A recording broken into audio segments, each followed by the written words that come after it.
the Bowels of Netflix, where your fearless co-hosts Isaac and Larry force each other to watch the worst pieces of shit on Netflix. We will go over every bad edit, all the broken dialogue, all the wooden acting, and laugh along the way, because this is the Bowels of Netflix!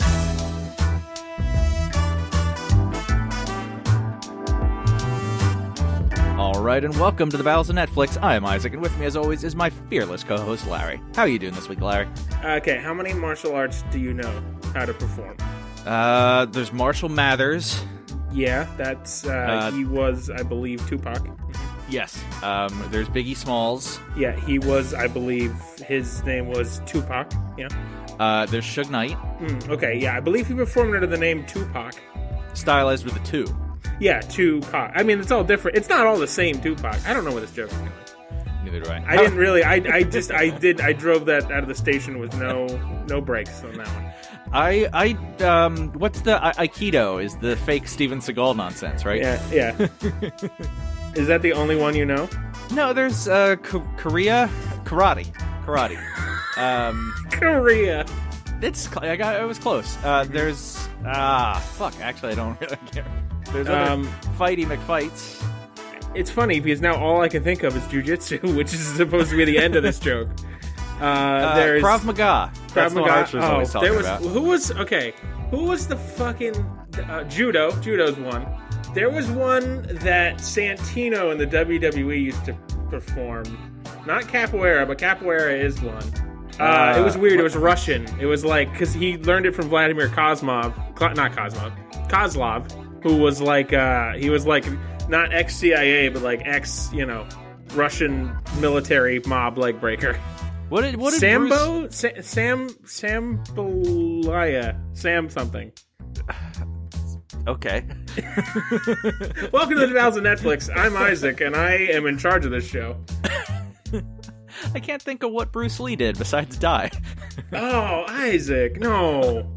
What? No. It's not too soon. I actually don't know. Did he do like one thing in specifically? He taught something. I don't know. He had a bunch of different styles. Anyway, this is the Bowels of Bruce Lee. I fucking Enter the Dragon is on Netflix, and I'm probably gonna watch that tomorrow because that movie is fucking killer. I've never seen it beginning to end. I've seen like when it would come on Stars when I was 12. I always watched like 30 minutes at a time. And now I'm more of a Jackie Chan man just because that's what I grew up with.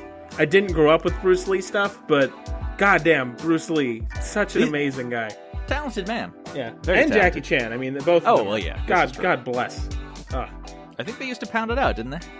No, I know there's a story about how Bruce Lee once hit him really, really hard and like felt terrible about it immediately and like went and hugged him and be like, "Oh my God, are you okay?" And Jackie Chan was like, he said, "Yeah, I pretended to be less okay so that he would keep hugging me."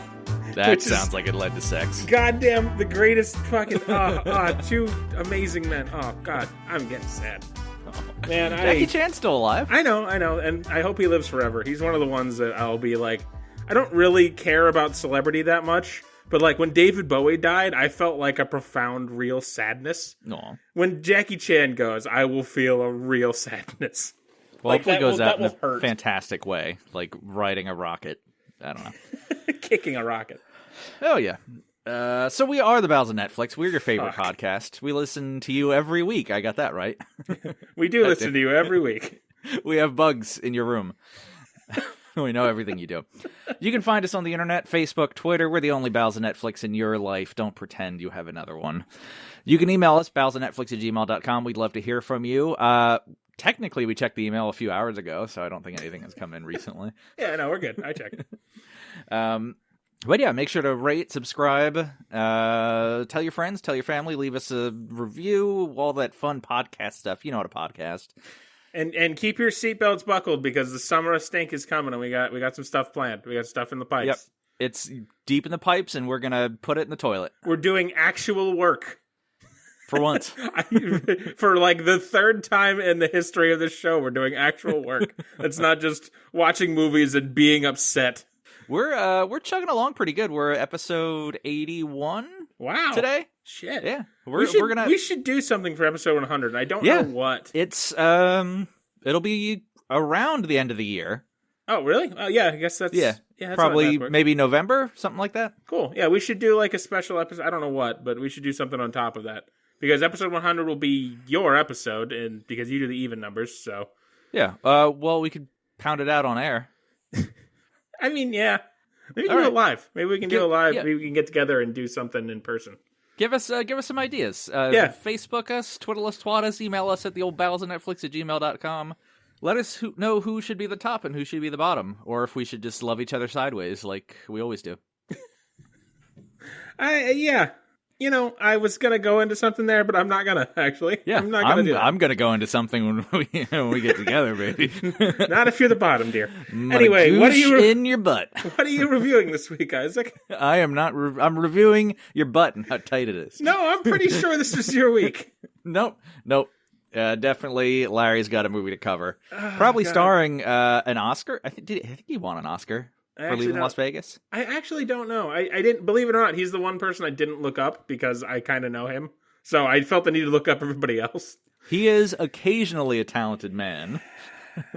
So never before has, quote, "it's my week" been so appropriate. Because this movie took me almost an entire week to review. And that's not hyperbole. I kept having to start and stop because my brain would melt. Yeah, you texted me several times like, "Oh, I'm going to get it done today."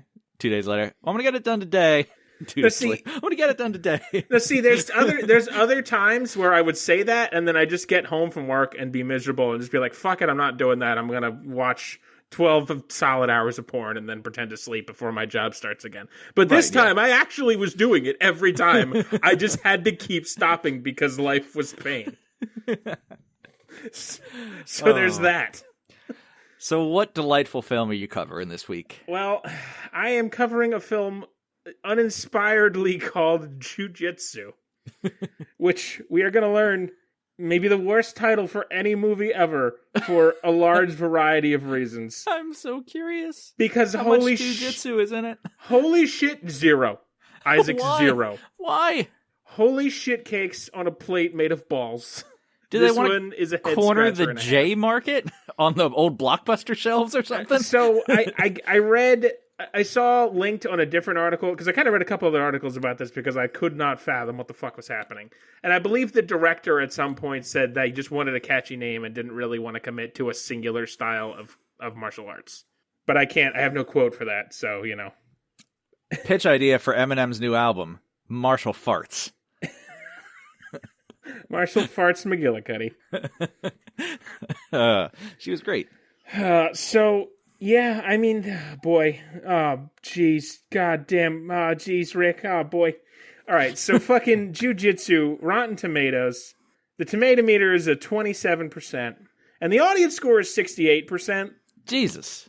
And I mean, it's a movie with fighting, so you can probably turn your brain off and watch the kicks and stuff. And, like, there's some really good martial artists in this. And I think they're criminally forced to work in a criminal environment where they're not allowed to be their best selves. But they're still, like, really talented martial artists. So, you know, you can't... you can put a collar on a dog, but the dog is still going to bark, you know? Like, it's that sort of thing. Like, they still do a great job for what they've got. And, like, I'd have very few complaints about the actual fighting. I mean, I have complaints, but, like, the level of skill, especially for some of these people, is very high. So, like, I kind of understand a little bit why the audience score is this high. However, the IMDb is a 2.9. Oh, wow. That is one of the lowest ones we've ever. I think Leo the Lion was lower. I think it was a 1-something. Yeah, but this is because this movie is one of the worst movies I have ever seen. It is. I don't think I hated it the most because I mean you've heard me get mad on this show, like to the point where people had to run for cover. I've seen you kill a dog. R.I.P. Sparkles. No, we're not going to follow that narrative plotline. I refuse. 2 weeks in a row.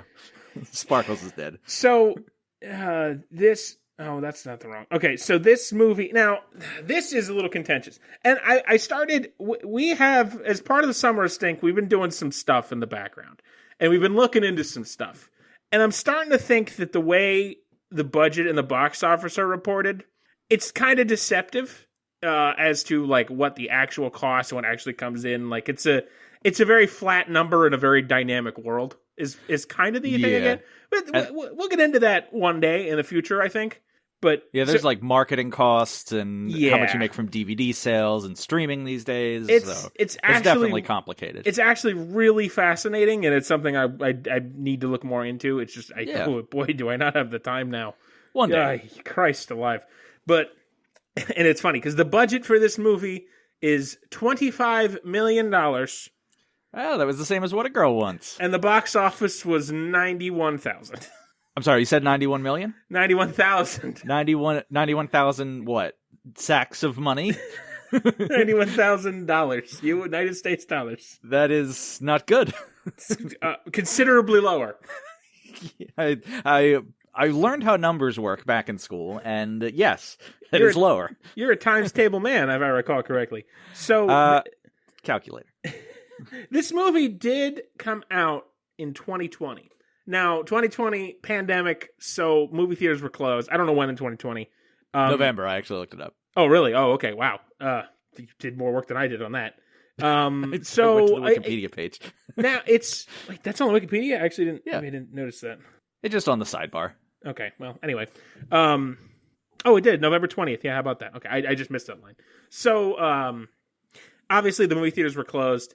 And I don't think this was in more than some select theaters, but it's on Netflix, so it probably made some of its money. I don't know how any of that works. I don't think Netflix makes those numbers public. I'm not sure. Again, I don't think so. No, yeah, that's a thing.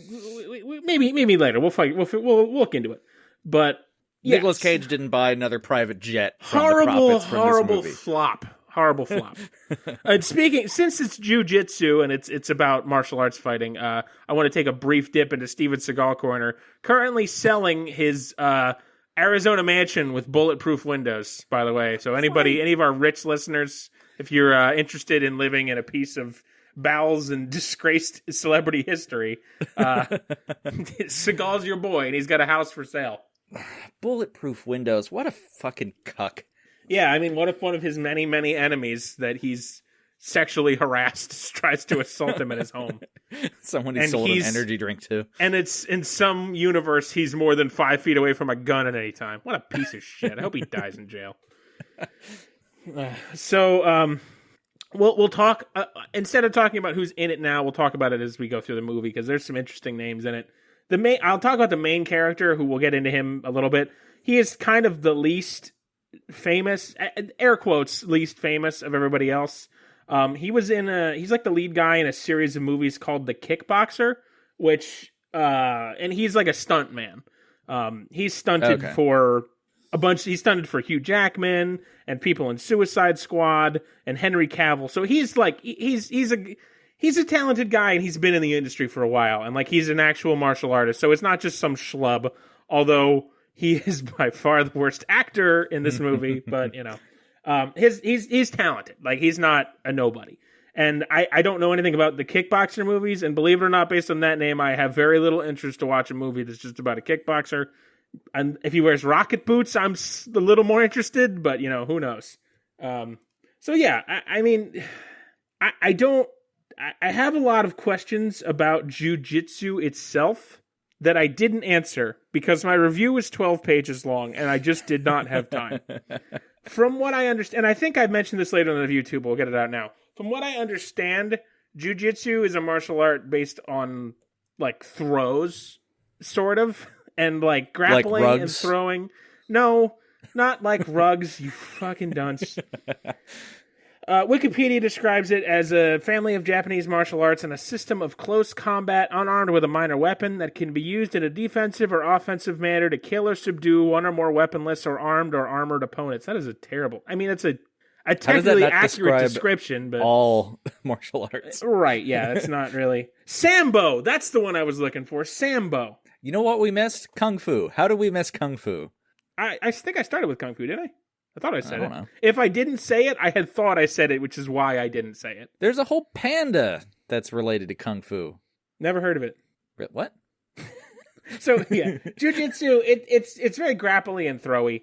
Not a lot of that in this movie. Not really. But we'll get to that as we go along. Do they at least name drop the title? Oh, yeah. Oh my God, Isaac. Well, that's good. I want you to... This movie is a ripoff. And I want Princess Diaries. I want you to get... I want you to make a real guess as to what you think is ripping it off. And I promise you, even if I don't know if you've seen it, but I promise you the thing it's ripping off you know exists. I 100% promise you. Do I have to guess now or later? I want you to guess now, and I don't even know. Maybe we'll come back to this, but it might just be revealed too early. I don't know. Go on. Real guess, I don't know. Battlefield Earth. Isaac, that's close.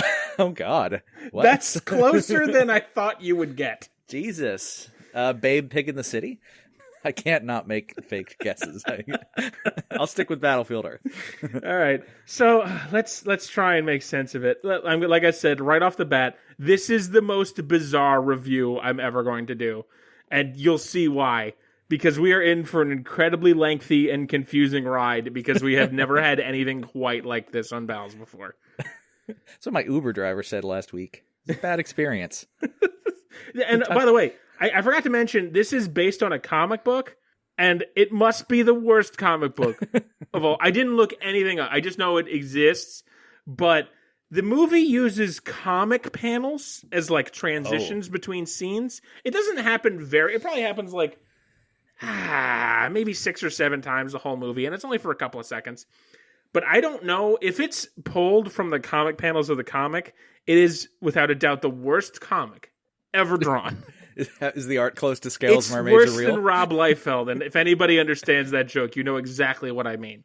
It is such shitty garbage. Like, I could almost do it.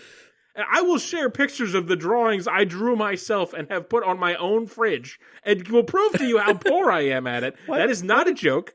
Why did you put them on your fridge? Well, where else am I going to put them? The trash? I'm going to put them up where they fucking belong, on the fridge. Did you grade yourself? No, they're Fs. They're terrible.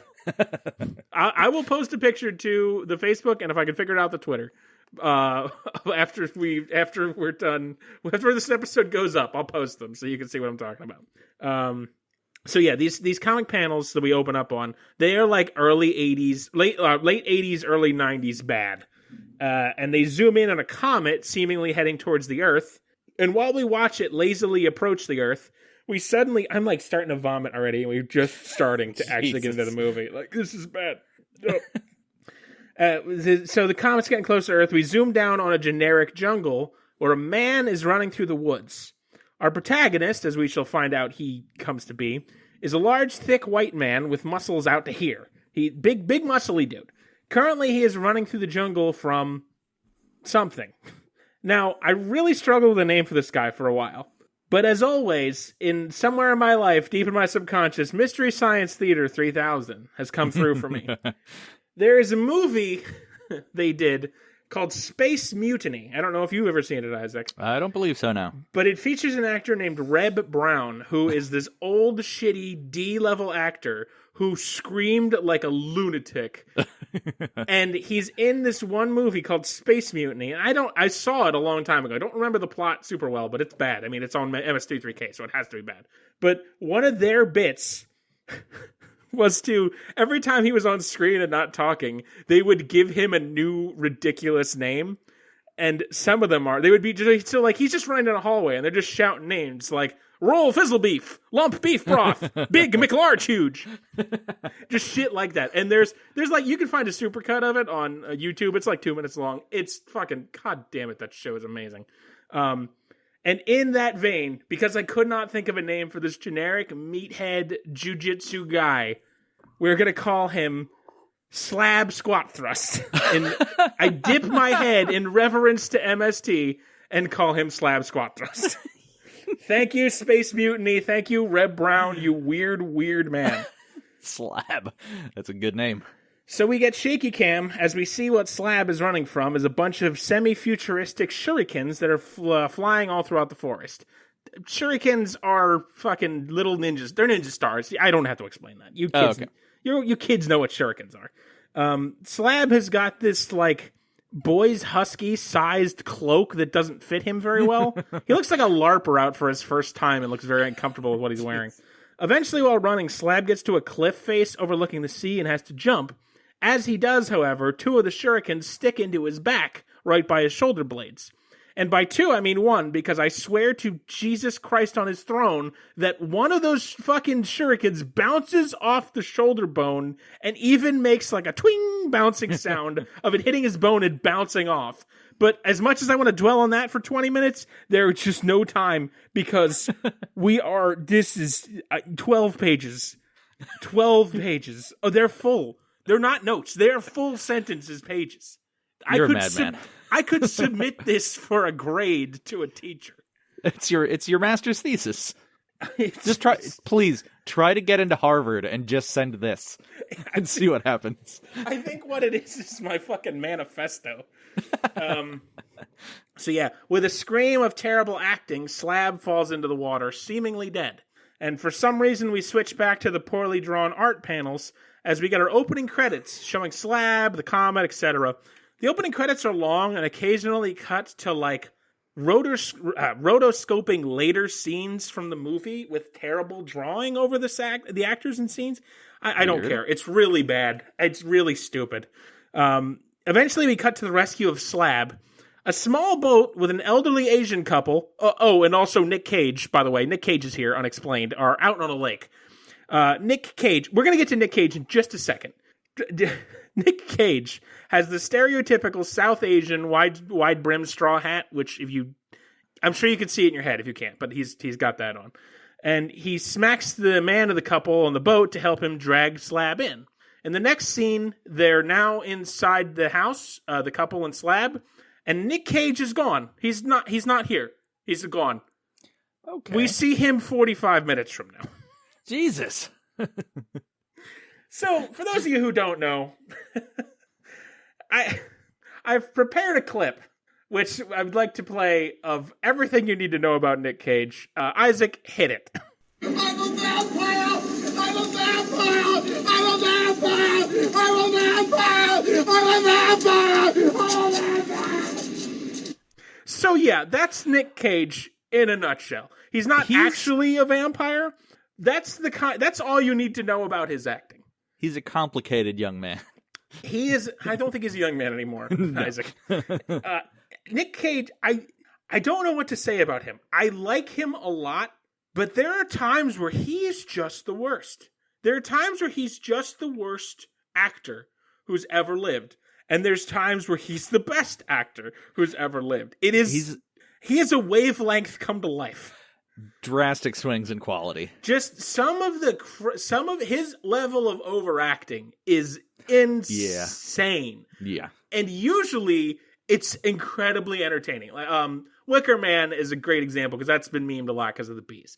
With just of how over the top he can be. Like who's the guy who played Scar? He's also very over the top. Jeffrey Irons? Yeah.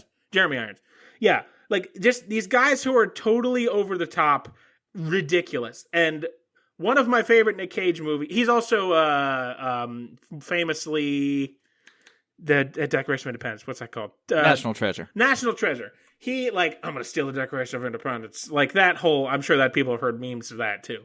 So like, if you're not familiar with who he is a cornball in a delightful way. Although occasionally he just fucking sucks. Thankfully, this is not one of those times, but well, we'll get to him. He's decent in this? I mean, no. But we have 45 minutes. We have 45 minutes to get to there. And this is not a joke. He's in the boat. He sees Slab squat thrust. He taps the dude in the back and then we cut and Nic Cage is just not there. And it's no one says, "Oh, you were rescued by the white man from the village next over" or anything. He's just gone. He just fucking melts into the ether. Christ. All right. God. So you can forget about him for right now. The couple start speaking Burmese, and we learn that Slab is in Myanmar. he seems to think that it was Burma, which is a fact that never gets expounded upon, and I choose to ignore it. And we're going to talk about it in a couple minutes because I think it's the most confusing part of the whole movie. We'll get to that. The couple talks to one another. Neither of them apparently speak English, and after some banter back and forth, the wife tells the husband to take Slab to the U.S. soldiers, which are apparently around. We also see Slab has some gnarly shuriken wounds in his back. The wife drives Slab to a U.S. base in like a ruined part of town in Myanmar. It's like they're in like the ruins of a city. It looks kind of like Skyrim ruins, sort of. It's weird. I don't know how else to describe it. It's like, it looks like some of the ruins in Jerusalem, like it's blasted out walls and just, I don't know. It's weird. Okay. There's like a base. There's like, I don't know. It doesn't matter. We're not going to be there long. We see a bunch of, so she drives in there and drops him off. We see a bunch of generic American soldiers. Their captain or whatever calls over the translator to speak with the wife who is dropping a dazed Slab off. Now, Isaac, the translator is played by one Eddie Steeples. Now, besides having a fucking killer name, because you killed my next joke because I was going to tell you to say it aloud and tell me how it feels in your throat. Because Eddie Steeples, I love that name. But besides having a killer name, Eddie Steeples plays Darnell on My Name is Earl. And I don't know if you're familiar with My Name is Earl at all, Isaac. Yeah, he's like the skinny black guy, right? Yes. So Okay, My Name is Earl. It's a pretty okay. It's probably like a 6 or 7 out of 10 show. I didn't love it. I didn't hate it. I didn't finish it, but I enjoyed it. Where like a guy wins the lottery and tries to fix his life and right the wrongs of his life, basically. But that's Eddie Steeples. Besides the fact that I adore him and he's the best part of My Name is Earl. Isaac, are you familiar with what Eddie Steeples, Darnell was the character's name, are familiar with what his nickname on the show was and what he was primarily referred to as? I don't remember that, no. His nickname was Crabman. Isaac, crabmen are always funny. Crabmen are always funny, and they're here to save us from bad movies. This is true. Crabman saved the day. And in that vein, Crabman is absolutely the best part of this movie. And I'm not just saying that for the bit. He's the fucking delight. Oh my god. I mean, Crabmen always win. Crabmen are the best, and I had almost a dream, I want to call it, about our first piece of merch that I want us to produce. I need to save it just for a little bit, but we'll talk about it when we figure out what this movie's a ripoff of, because it only cements it even further. Because everything came together for me like a fucking key in a lock, and it gave me an orgasm of pleasure in my pants. I don't know where I'm going with this. So yeah, Crabman, God bless him. He is the best part of this movie by far. God, I love how it came together. So Crabman, always funny. Official Bells of Netflix stance. You heard it here first. So Crabman comes over and translates the wife who brought Slab Squat Thrust to camp. We see he's a shitty translator and doesn't actually know much beyond basic Burmese. There's a weird subplot where they think Slab is dead, but it only lasts like 2 minutes. They keep asking the wife, like, why'd you bring this corpse here? But like nobody pokes him or checks his pulse. So I don't know why they go on with that for a couple minutes. Crabman translates in a very funny manner what he thinks she's saying. It's pretty amusing. All of a sudden, the fisherwoman says the following. Once every 6 years, a comet passes Earth. A hole opens inside the temple. Then the warrior of death comes through the hole. Okay. The only thing Crabman gets out of this is that Slab has a hole in his temple, which he does not. The lady starts babbling more about the warrior of death, which Crabman also gets wrong in his translations, before she just wanders off and will also reappear in about 45 minutes. Christ. Jesus Christ. So Slab is getting his shuriken wounds tended to. The captain, or something, some kind of authority figure, trust me, it's Muddy, comes up to talk to him. She accuses him of being a plutonium mule in some nuclear factory. I don't mean like the animal. I mean like he's smuggling plutonium, like a drug mule, not a mule. Gotcha. I'm not. The world building hasn't been established yet. I don't know if there's mule people or not. That's slightly fair, but you're slightly an idiot. Well, yeah, I'm half mule. So she asks his name, and he can't remember. Oh. So it's an amnesia story, which I bet that's going to get resolved in a really satisfying manner. This is probably better than Memento, right? Jiu Jitsu. Oh, yeah. Yeah. His interrogator reveals that she's Army intelligence and drags him to an interrogation room. She sort of passively aggressively tries to bully him into telling her what he knows. She does not seem like a particularly skilled interrogator, but she's a computer whiz. She asks him a barrage of questions, including, what is he doing in Burma? He says, I thought it was Myanmar. She says, very funny. So Isaac, I need you to explain to me what the fuck that means. Because I think the joke is supposed to establish that there's time travel. Isaac, does he travel through time? I imagine because the country used to be called Burma until like the 1980s, right? And then switched to Myanmar. So it's so complicated. There's an article on Wikipedia called Names of Myanmar. And by the way, I just want to point out, I know we use Wikipedia a lot. That's because words cannot describe how long these reviews take. This one took me literally a week. And like, we're not a history podcast, or we're not, we're taking surface level stuff here just to top off. Wikipedia is good for general background knowledge, which is could also be a name of this podcast, except for the plot of Jiu Jitsu, which we'll talk about that later. Oh God. But yeah, the Names of Myanmar is its own Wikipedia article. It's very complicated. So it used to be Burma. And then, yes, I can't find where exactly when it changed to Myanmar. I know it was before Seinfeld, because there's a joke in Seinfeld about it, which is the only reason I know about it. Okay. Yeah, it's... okay. In 89, military government officially changed to the colonial period. Okay, so therein lies my question. So it started as Burma and became Myanmar. Yes. So now explain to me what the fuck these two idiots are talking about. I guess that's their way of saying there's time travel? Or he was frozen? So she says it's, what are you doing in Burma? Which would imply that it's before 89. Or, okay, she's an American. She's, might be sassy and speak American and get out of my country, blah, blah, blah, whatever. So, but her saying this is Burma, him saying, I thought it was Myanmar, she says very funny. Oh. Saying it like he's making something up. So, did he go back in time? This movie has no time travel. What? I don't understand, but it's like, I feel like this bit was to set up the time period that this takes place. That's also such a, who would get that? Like, we're nerds, but... Right, I just don't understand. Like, what is this to imply? I dwell on it because I feel like it's to imply something, and I truly do not know what. I feel like less than 10% of Americans know that Burma and Myanmar are related. Yeah, probably. I want to give us more credit and say 20, but 10 is probably right. I'll go to 15. I'm not going above that. I'll give you 15. Let's go with 15. All right. I feel like we're on Pawn Stars now. No, if it was Pawn Stars, I'd say 20, and you'd say, I'll give you 4 cents. I'll give you 15 people.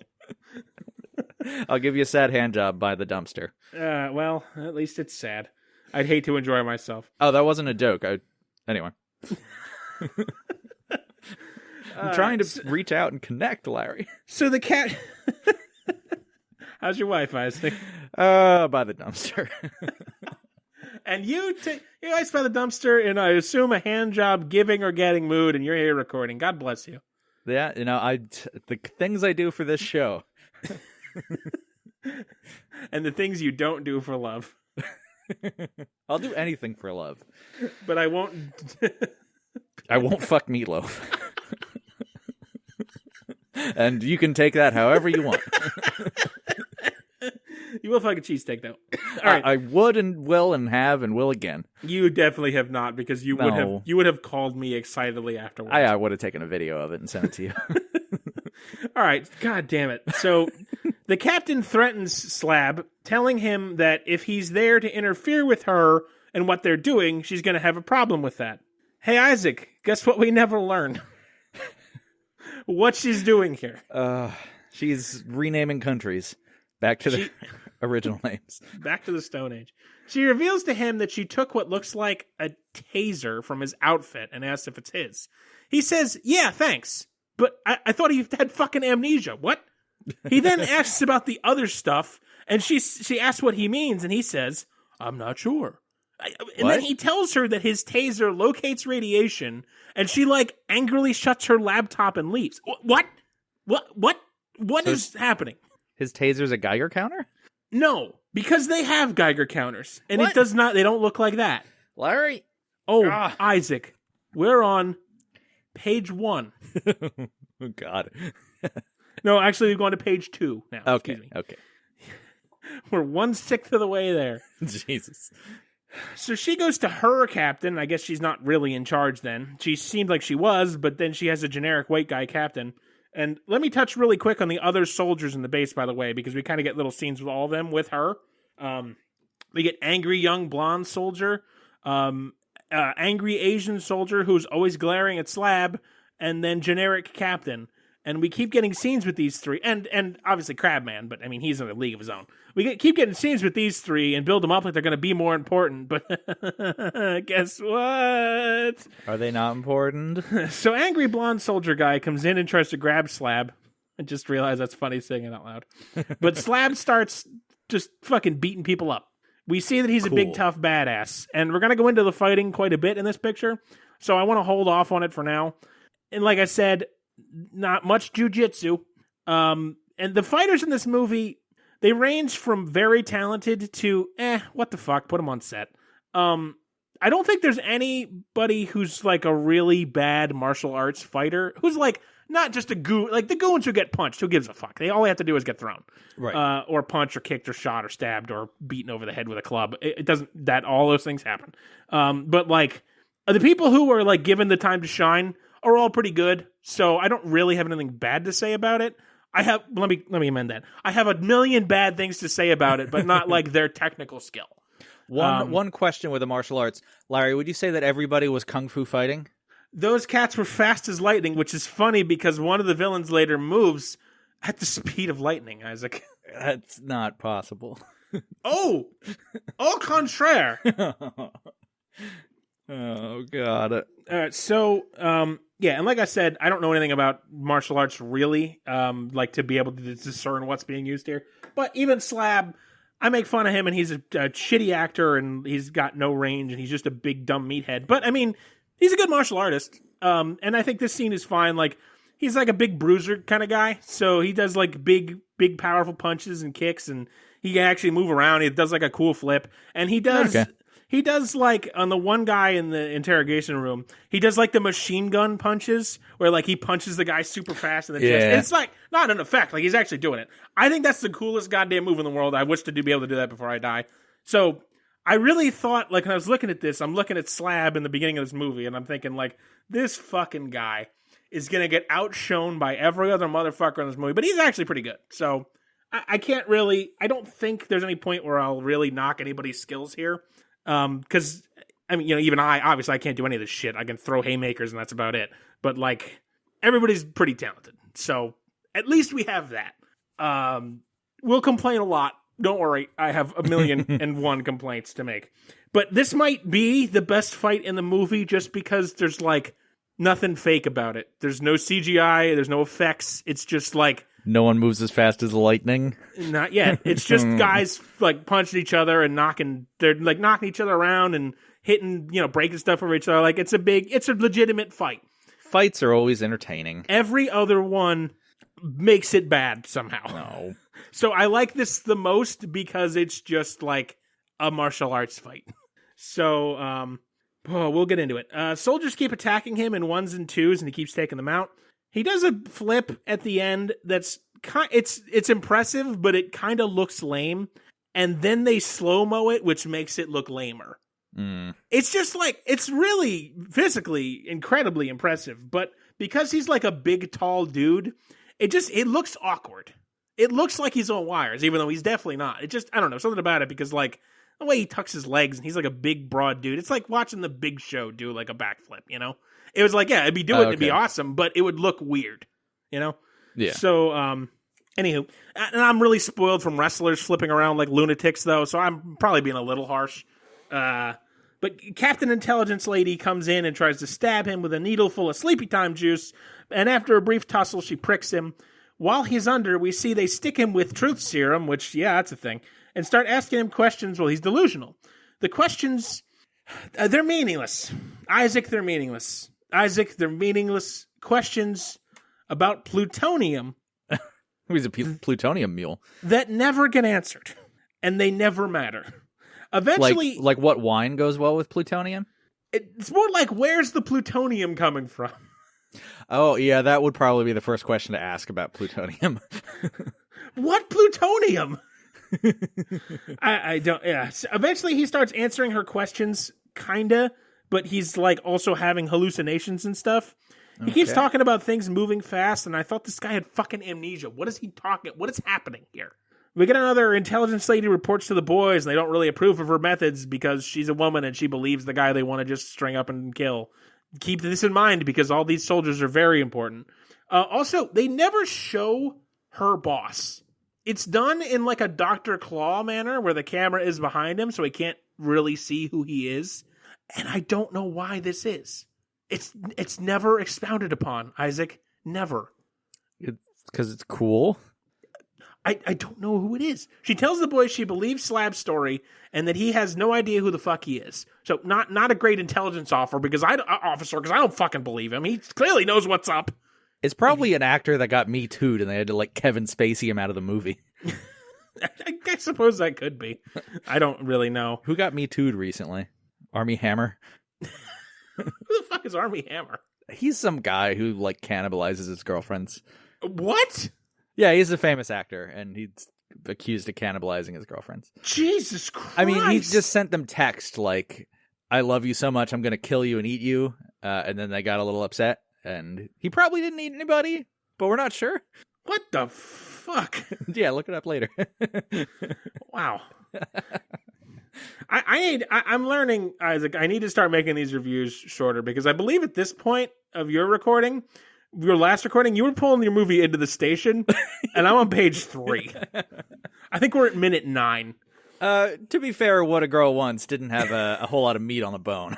I really need to fucking start reining these reviews in. So yeah, she tells Slab they're a classified she takes him out for a walk for like fresh air to clear his head. He's like got an armed guard, so it's not like he's gonna run off.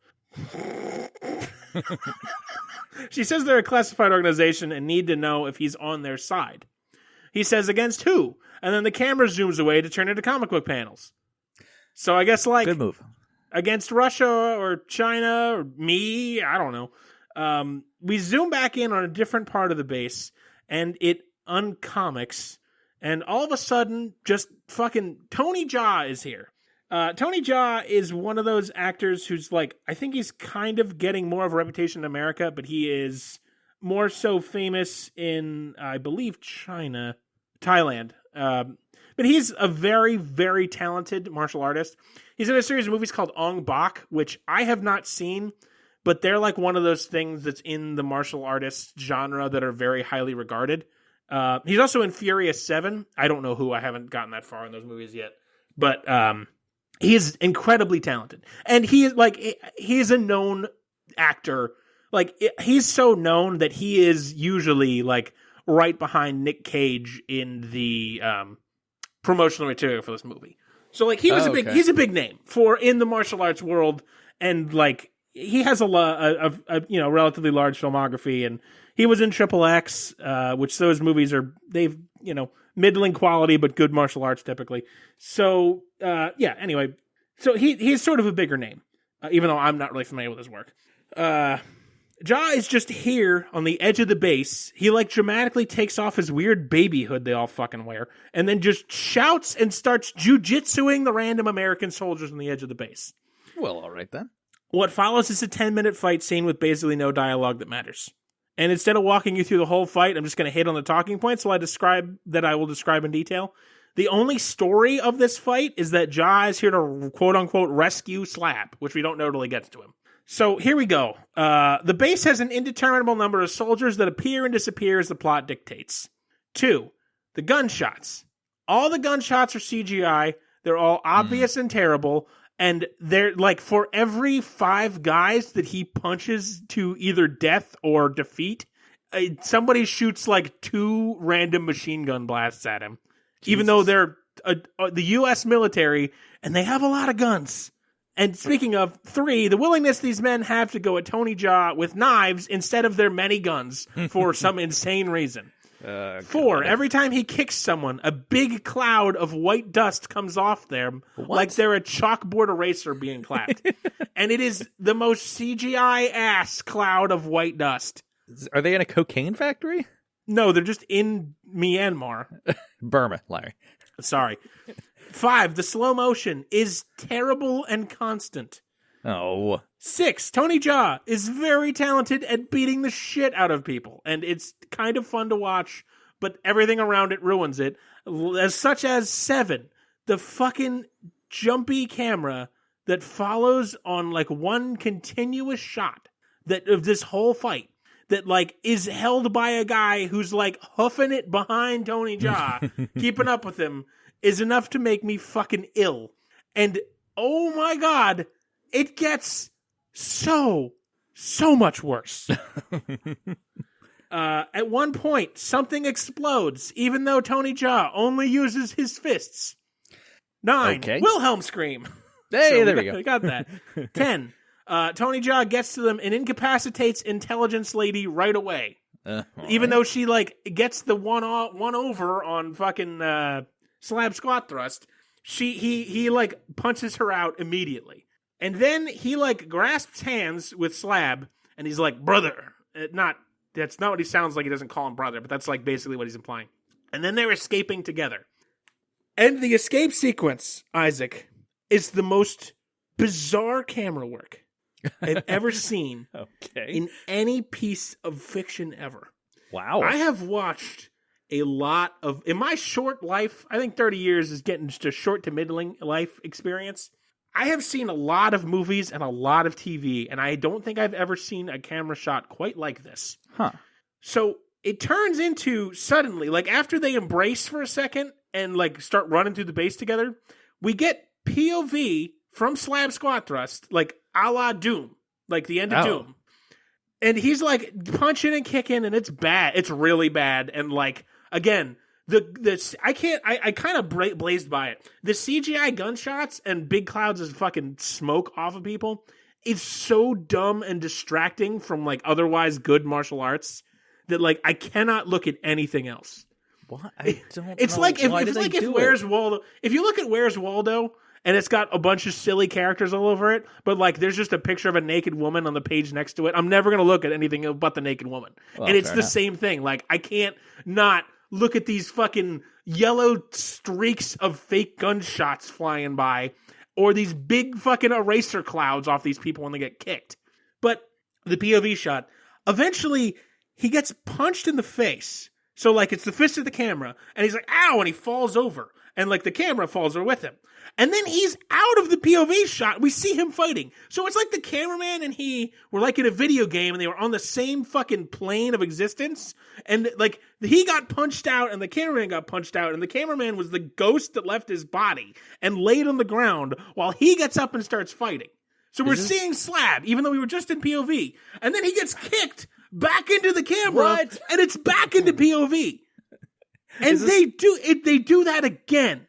Jeez. It is fucking misery. Is this a sequel to Being John Malkovich? It is absolute fucking misery. Because the POV, like, I don't like POV in movies. No, it's really. It's funny because a long time ago now, actually, there's a movie called Hardcore Henry that was really popular for a while. That was all first person. And Paul was over at my apartment the one time. Our dear friend and listener Paul. And we were watching, we watched Bedeviled together.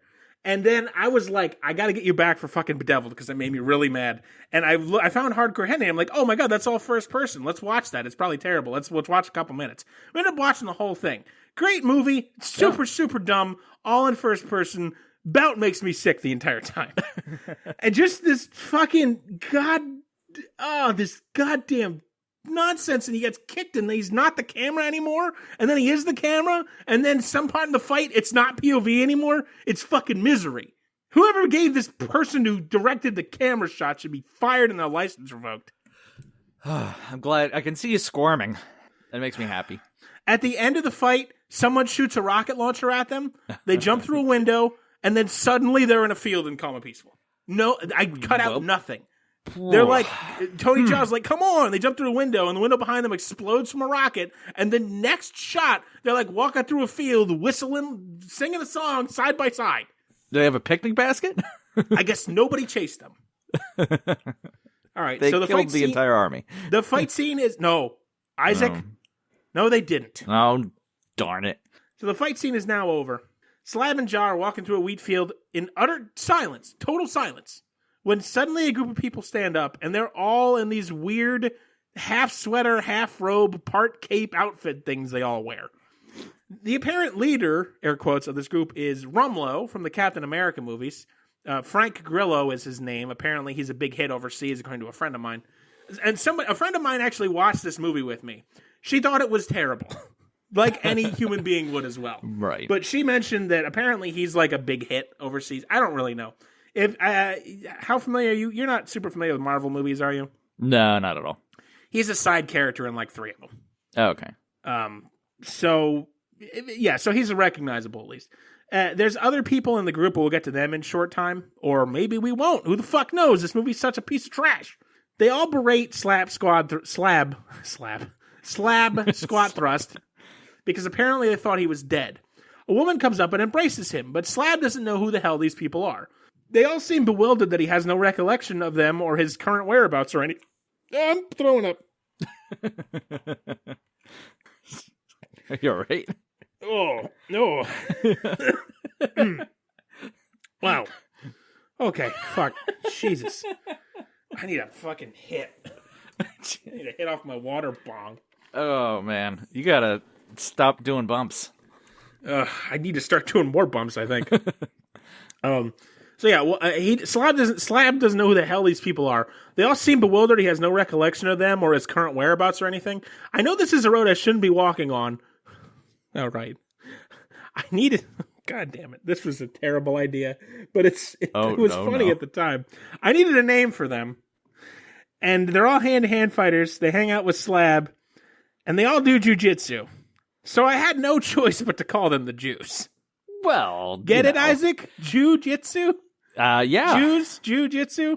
Mm-hmm. I did anything to get through this. I needed to make it fun. So the Jews are berating Slab. How many yarmulkes?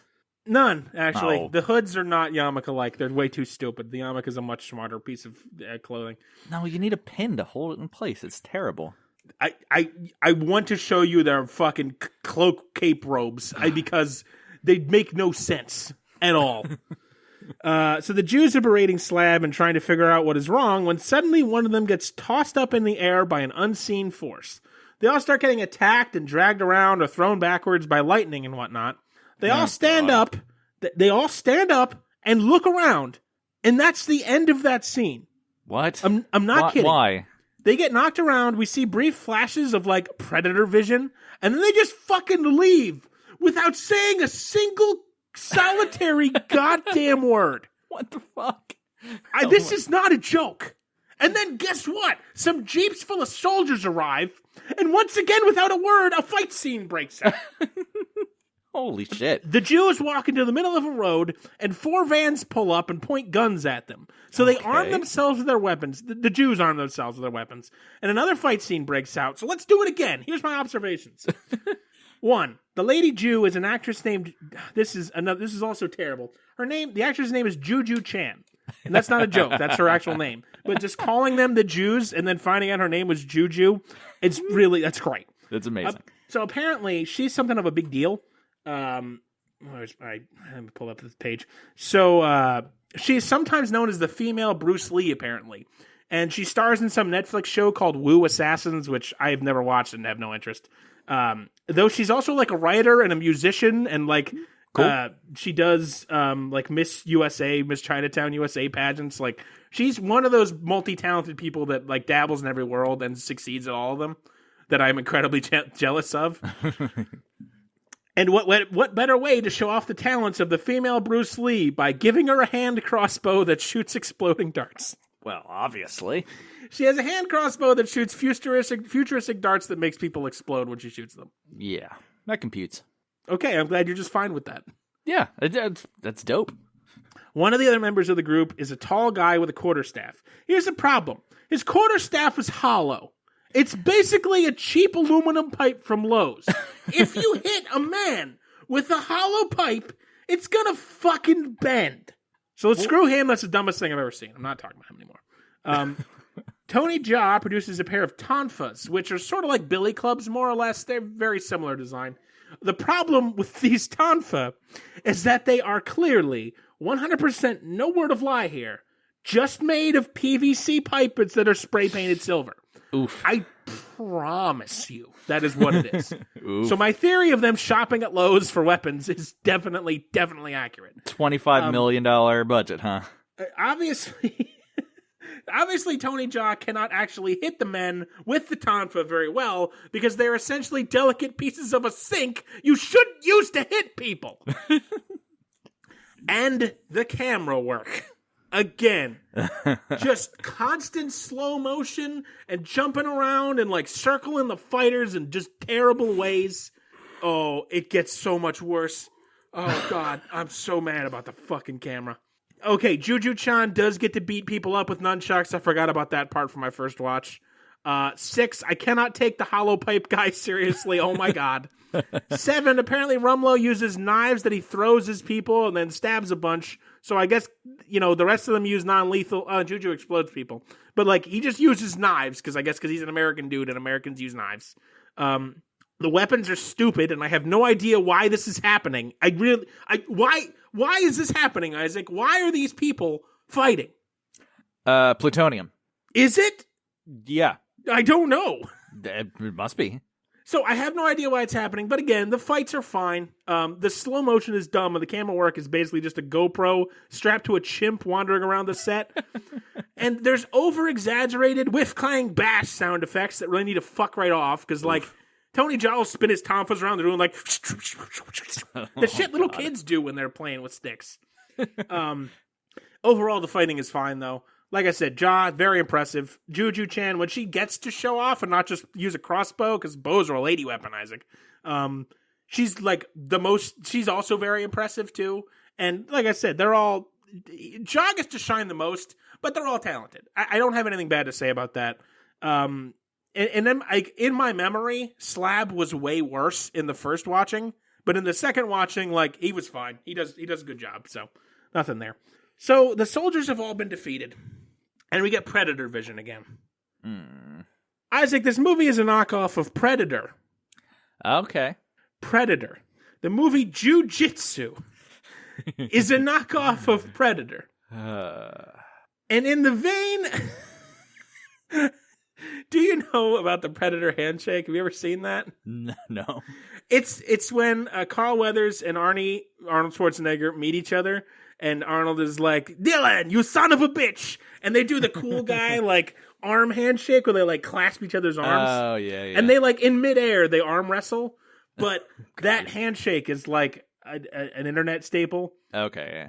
Our first piece of merch, Isaac, is going to be the Predator handshake with a man's arm and a crab claw, and it's going to say Crabmen saving movies since 2020. I see it on buttons. I have the design. I've talked to some artists to get me some sketches. Okay. It's going to happen. It's going to be a piece of merch. I'm okay throwing our weight behind the crab theory of because it's filmography. Too perfect. It's too perfect. Crabmen are always funny. They save everything. This is true. We need more crabmen. Yeah. All right, so so we get Predator vision while they've just fucking defeated the soldiers and they're standing there in the road. So for those of you who haven't seen the Predator, it's like an alien that hunts people. That's the long and short of it. But the Predator vision, so we get from his point of view, and he's got a HUD, a heads-up display. So right. Any video game, fucking Halo has a HUD. And for some reason, this bothered me the most. And I think by the end of this movie, I was screaming about it because my friend was like, "You've got to let it go." The HUD has a fucking globe on it. This fucking guy, this fucking Predator. Spoiler, he's here to be in Myanmar / Burma to fight these guys. Why does he need a fucking globe in constant vision on his HUD? He's got to know Does approximately. he need to know where Obama is right now? Like, what is he doing? He needs to know how close he is to the equator. For guess so. suntan lotion purposes. I guess so. Well, we'll talk about that. Well, So okay. Slab gets lightning thrown away, and we see that Crabman and Lady Intelligence Officer are just here. They're just here. They see the flash of lightning throwing, and they just run over and grab Slab. God damn it. I keep accidentally rhyming. And the rest of the Jews are still fighting soldiers and don't seem to notice that Slab is gone until it's too late, I guess, ? They do like a hero pose for a second, and then the next shot, they're just literally gone. Who knows where? Alrighty. I don't know. We cut back to the fucking interrogation room again. Holy shit, this pacing. So Lady Intelligence Agent, I swear to God, I have been trying to catch her name, but I really did not hear anyone say it. She's yelling at Slab and asking who those Jews were, which has a far different connotation if she was actually asking about Jews. But I mean the Jiu Jitsu fighters. Yeah. Slab doesn't know, but he says they knew him and they knew his name. Compelling television. As if on fucking cue, the subtitles show that Lady Intelligence Officer's name is Myra, or Mira, M-Y-R-A, I don't know, as she speaks a line. But does that even count if they never say it out loud? It's a good question. Good. Well, I hope you answer it because it's going to come up twice more. Okay. Slab tells her that she needs to leave the area because she's asking, quote, all the wrong questions. Do you have fucking amnesia or not? Alexa, turn on house lights and shut up about it. Myra, allegedly, talks to the angry blonde soldier about the bullshit plutonium levels anymore. What? Anymore? I don't know what that sentence is supposed to mean. I don't care. She's going to take Slab's advice to leave. So we comic panel out to our shitty comic book, and we see the soldiers are now walking through the jungle. We zoom back in on a new panel that is labeled Brax. Keep that in mind, I guess. Brax. Okay. B-R-A-X. Back to reality. The big group of soldiers with Slab in tow are walking through the forests of Burma and or Myanmar. We get more Predator vision. So like I said, it's just a shitty Predator knockoff. No more pretending. That's what this is, without a doubt. The soldiers are traveling along, and apparently Myra, which that's her name now, is apparently Myra, says the Geiger counter is going crazy. Slab says it's not that kind of radiation. Slab, what on God's unholy slut ball do you mean? Slab wants to go check it out, but angry Asian soldier who glares at him angrily stops him and angrily says, "You're on me. Try to make a move and I shoot you." We've gotten no less than 4 shots in this movie of this angry soldier glaring at Slab the entire time. Keep that in mind. Okay. Off screen, the soldiers who went to check out the radiation, are suddenly screaming and apparently die. Suddenly, the flock of shurikens and knives from the beginning of the movie that were chasing Slab through the woods suddenly show up and just start flying around through the jungle again. Alrighty. Soldiers start dying like crazy as we see active camouflage Predator, because that's what he fucking is, just running around through the trees.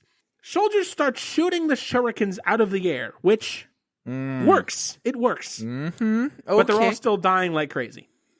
Right. In the continuing storyline of cameramen destroying my sanity, we see stationary GoPro shots of Myra, I call him Tex, but Crabman, and Slab as they're dealing with this catastrophe. So, like, I think there's a word for it that I can't put my finger on. But it's like they have basically on a chest rig with a stationary arm that is holding a camera out at them at the same length. So, like, as they're running, it's like they never move closer or farther away from the camera. I think there's a name for, I want to say Steadicam, but I don't think that's correct. No, Steadicam's the one that's on, like, gyroscopes. Yes. So, I don't know what it is, but, like, I think, hopefully that describes what I mean. Yeah. But it's like another style of camera shot now, just as they're like, and it's so fucking dumb, because it's like, it's on Angry Asian Soldier and Slab and apparently Myra and Crabman, as there's like, in every shot, as they're reacting, there's like shurikens and knives just flying hither and thither everywhere. It's so stupid. That sounds like the kind of Crabman, thing that would make me nauseous. It's really dumb. It's short, but dumb. Crabman is having a particularly funny freak out as he's losing his mind. Slab says, "He's after me," because, you know what? I don't care. His amnesia just comes and goes. Slab takes apparently Myra, and runs off.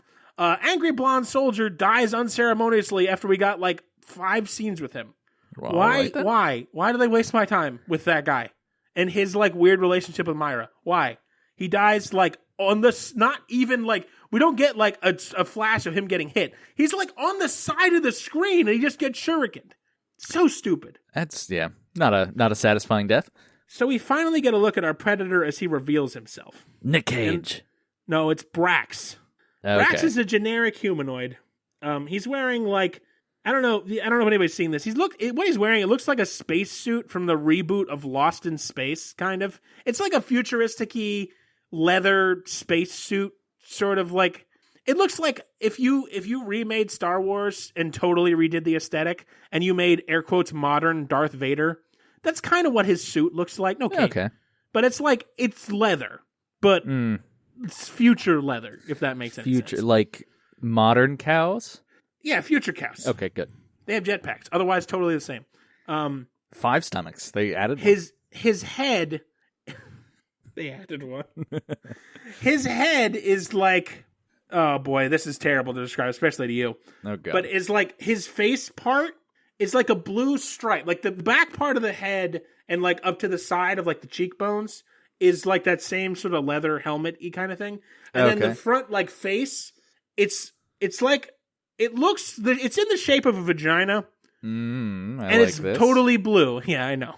I mean, I'm using that for comedy because that was my first thought because I'm just a bad person and I should be destroyed. But yeah, so it's all solid blue. So our Predator, Brax, all I can think of is the fucking Space Ghost Coast to Coast, the Brax show. The Predator faces down with angry Asian soldier, the one who has kept glaring at Slab. The two of us stare down, and as Brax approaches, the soldier suddenly picks up a big-ass arm machine gun and just fucking pumps about 100 bullets, more or less, into Brax at point-blank range. Okay. There's blue blood, it screams a bunch, it just fucking falls over, apparently, like, quickly dispatched. Oh, okay. Yeah. I wasn't expecting that. And, like, Crabman comes out, and he's, like, celebrating, and he's like, oh, man, shit, you're gonna be a legend. You just killed the fucking alien. Holy shit, man. But, of course, fucking Brax, he, like, gets up, because he's not faking, but we don't know that yet. So he gets up, and, yeah, we don't know his name is Brax yet, but I'm just fucking pulling the trigger early, because I don't give a shit. He has a wrist-mounted gun or something, and he blows up the soldier's gun. The soldier drops this gun so casually, it's like he was waiting for this exact thing to happen. They have a brief fight before Brax lays a hand on the soldier's chest and gets, no lie, the fucking glow from The Last Dragon. The effect is almost that bad. God. He uses the glow on this soldier and seems to kill him, tossing him aside. Slab and apparently Myra see this and decide it's best to skedaddle out of here. Yeah. Good call. Go ahead. Good call. It cuts to the worst comic panels of the whole movie because even I could draw a Slab. Now, I make that joke a lot about how even I could do that. I can't do anything. I'm a baby. I'm a big baby man.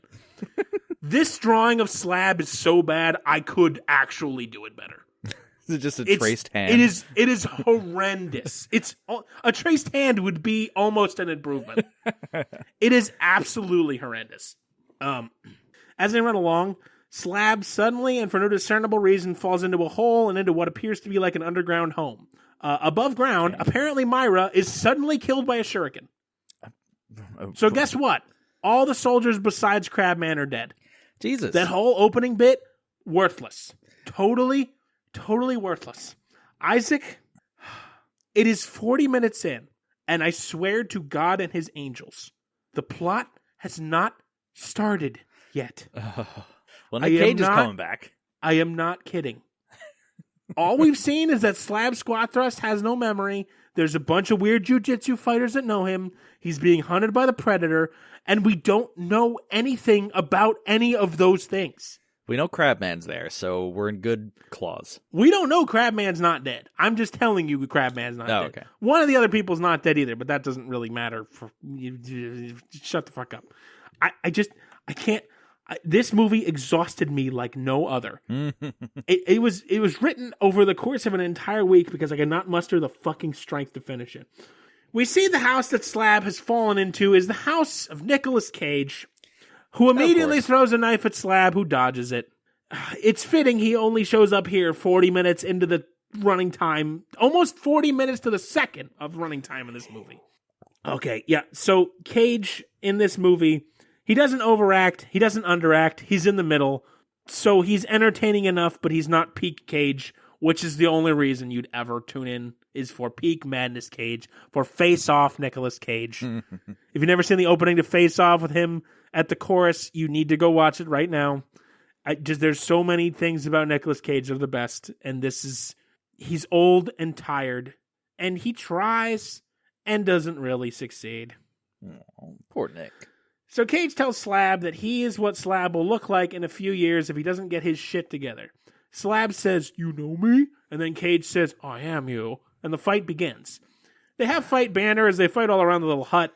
At one point in the fight, Slab falls and or is pushed by Cage, it's unclear, into a chair. And Cage says, "That's my favorite chair. I know you'd find it comfortable." So he's at least trying. He's trying to be Nic Cage. It's like they got a good Nic Cage impersonator.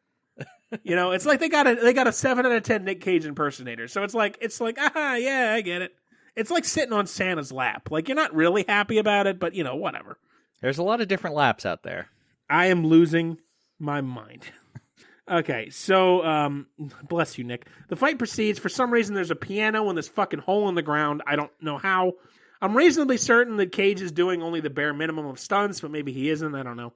The fight suddenly stops as Nick describes his passion for making newspaper hats, and then it continues as Nick tries to tell him something about the fucking plot for once. Of course, because he's the old mentor character, the plot comes in vague hints. Right. Cage tells Slab, after Slab throws him through a table, that the quote-unquote spaceman is the one who gave them Jiu Jitsu. Gave them Jiu Jitsu? We'll get to that shortly, but keep it in mind. They treat Jiu Jitsu like it's a special power or the Force, but just save your questions. So Cage keep going on with the vague hints about the spaceman. He even gives out a big Ric Flair woo in the middle of the fight as he like does a flip over Slab. So he's doing a little bit. Like, I appreciate the effort Nic Cage did put into this, because he tries sometimes, but like clearly his heart was not in this. So Nick tells Slab that Brax plays fair and respects strength. Well, suddenly the two of them are sword fighting now, and then the rest of the Jews show up out of nowhere. What? Yeah, out of nowhere. The Jews just show up out of nowhere. Aren't the Jews all dead? No, they just ran off, or they just disappeared. The army guys are dead. I'm the very army's confused. Oh, are you? Yeah. So Cage says they show up, and Cage is like, no. Slab's got to stay here. He's crazy in the head. And Rumlow says, "Come on, Slab, come with us. You know what this is. You know us." He has amnesia. Did you forget, Rumlow? Did Cap hit you one too many times in the dome with a shield, you fucking dunce? Maybe Rumlow has amnesia too. Everyone has amnesia. Ooh. So they all leave, even Cage, and just start traversing the countryside of Myanmar and or Burma in abject silence. Eventually, they come to a temple after Juju Chan fires off her wrist crossbow as a flare. They arrive at the temple. Cage asks, "Maybe I could get something to eat, like a noodle or a tickle." What? Or a tickle. What? Or a tickle. What the fuck? I didn't mishear. I argued with my friend as we watched it because I'm like, it must be pickle, and they got it wrong. I turned the volume up to 40, probably blew out my neighbor's eardrums, and played it again, and that motherfucker says tickle. Does Nic Cage eat tickles? I don't know, man. What is happening? I don't know. What is this movie? This temple has the rest of the Jews in it. None of them matter, so who gives a fuck? I'm not even going to bother describing them, which is depressing because I think there's some humor in describing them, but truly this movie has squandered any goodwill it had with me so long ago. Inside the temple, Cage directs Slab to a target engraved on a wall. It's like a big circle, a target. He says the spaceman comes from the comet down to Earth through this portal. Mm-hmm. The comet comes every 6 years, as the fisherwoman in the beginning described. So here's the skinny to speed this up. Every 6 years, Brax comes to Earth, fights the newest crop of Jiu Jitsu. You're not mishearing. He fights the crop of Jiu Jitsu. The fighters are called Jiu Jitsu. Okay. Even though that's the style they're allegedly using, but it's not really. Brax demands 9 fights, and if he gets them, he leaves in peace. If not, he will stay and destroy the entire planet.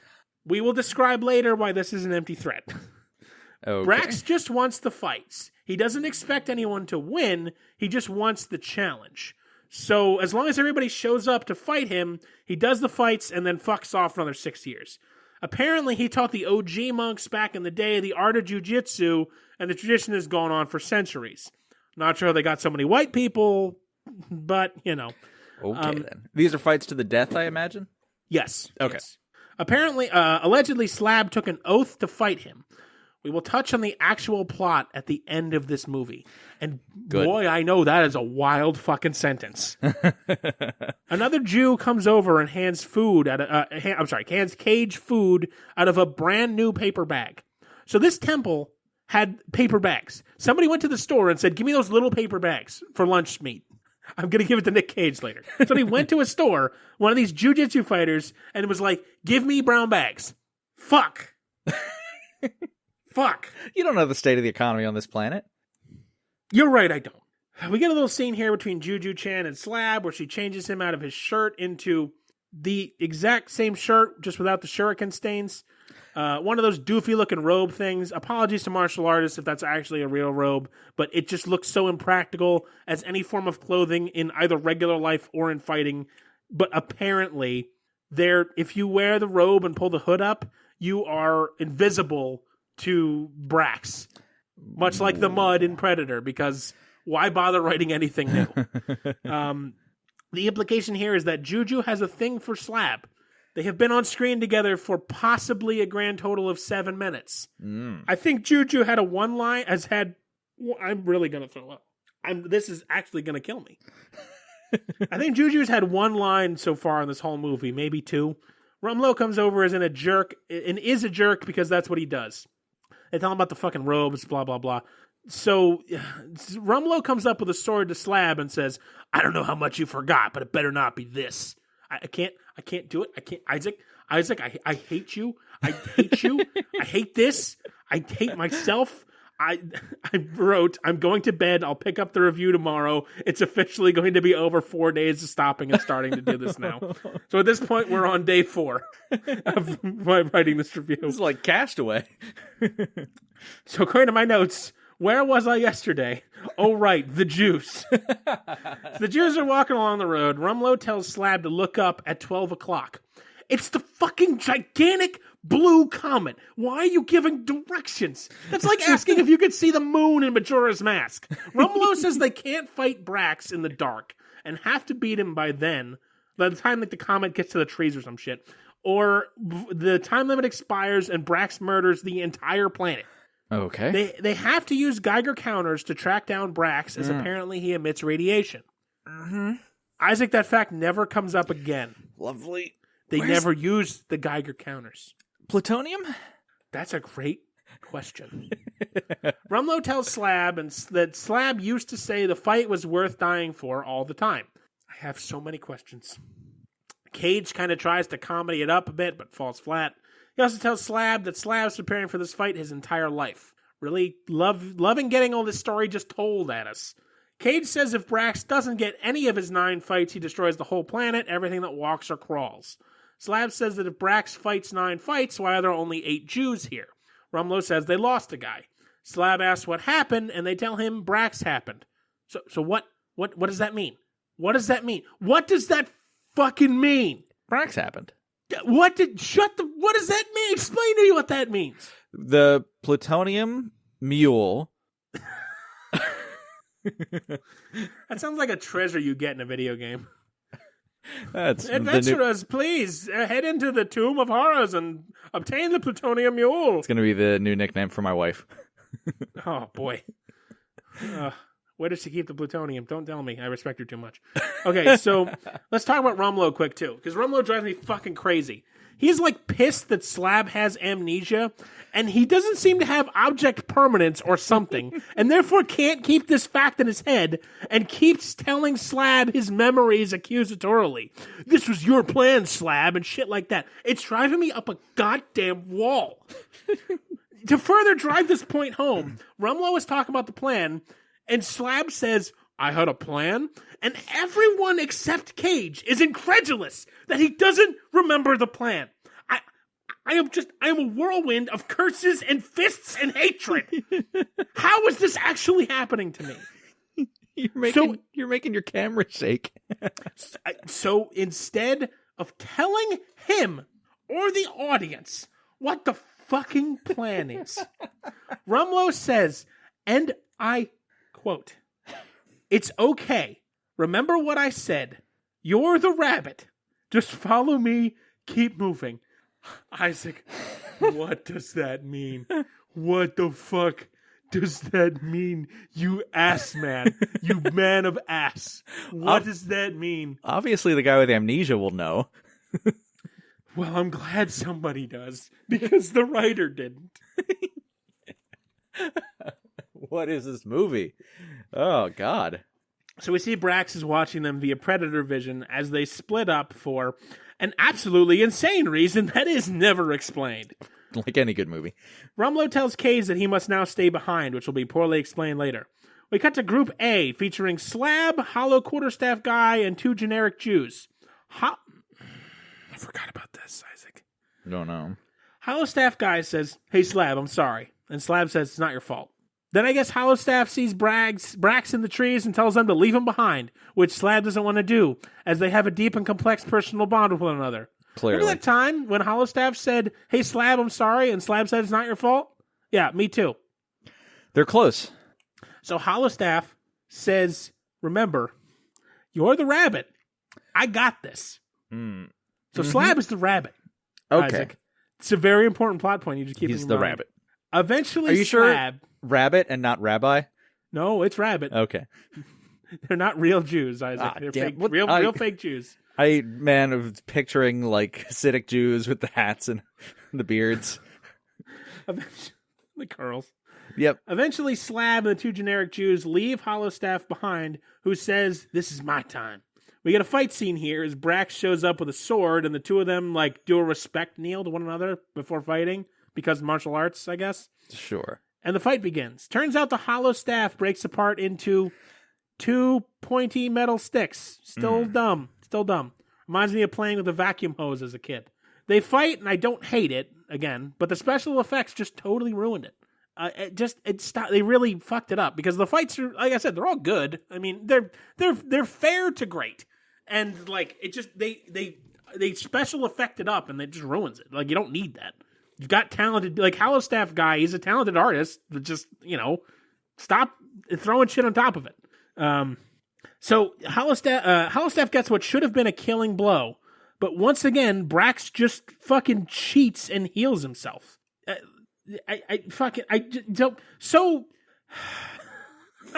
I'm dying, Isaac. So, Brax is a shitty fighter. He just wins every fight because he has a Wolverine healing factor. That's all. You're gonna see who Brax loses a fight to later in this movie. Loses a fight to. Oh my God. Hollow Staff gets a cut on his leg, and the blood spurt is horrendously bad CGI. Suddenly, without ceremony, the 2 generic other Jews just show up as backup, I guess. They're here now. One has a pair of kukri, which are curved knives. One has a chalet, sort of, which is like a big stick with a ball at the end. I think it's a different weapon with its own name, but I'm tired, so fuck it. The fight goes quick as Brax kills the generic Jews relatively easy enough, even though the one guy manages to get the Kirifu to clutch on Brax, at least before death, via the glow. Is Brax actually the disgraced Shogun of Harlem in disguise? Sorry, the disgraced Shogun of Myanmar. No, it's Burma. Damn, fuck. Anyway, Brax then kills Hollow Staff, who was not named in this movie to the best of my knowledge. You may be wondering where Slab was in all of this. Well, Isaac, you fool, he's the rabbit. Yeah, uh-huh. So he's the rabbit, and he's off rabbiting. Speaking of the rabbit, we see angry Asian soldier from earlier, the first guy to fight Brax who got killed by the glow. Apparently he survived and has a big burn wound where Brax tried to kill him. He effortlessly knocks Slab out from behind. Effortlessly. Like, just clunks him on the head with a gun. And drags him to a cave, I guess. It's now night in this shot, so I suppose time has passed. Angry soldier tells Slab, quote, "I have a license to kill you. No expiration date." This show is supposed to be a break from my job. Please don't bring license plates into this. So he demands an explanation from Slab in return for information on what he himself knows.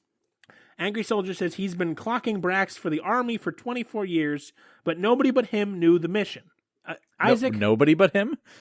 Isaac, I am going to be 100% honest with you. I completely forgot this scene ever existed.